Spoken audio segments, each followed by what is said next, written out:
Merhaba arkadaşlar, ben İrem Sıla Sezdi. Ben de İlkim Azra Timur. Biz süper komik kuzenleriz. Bizim videolarımızı görmek için sayfamıza abone olun. Gerçekten çok komik videolar hazırladık. Şimdiden yorumlarınızdan güzel beklentiler bekliyoruz. Evet. Lütfen beğenmeyi de unutmuyoruz arkadaşlar. Beğenmediyseniz sorun değil. Yeter ki yoruma kötü bir şeyler yazmayın. Biraz daha çalışabilirsiniz falan deyin. Evet.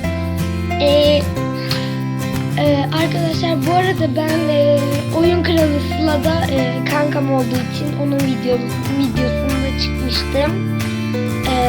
Tanıyabilirsiniz yani. Evet.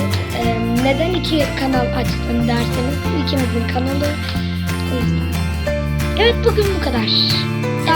Daha çok video koymaya çalışacağız. Şimdiden 2 video falan koyduk.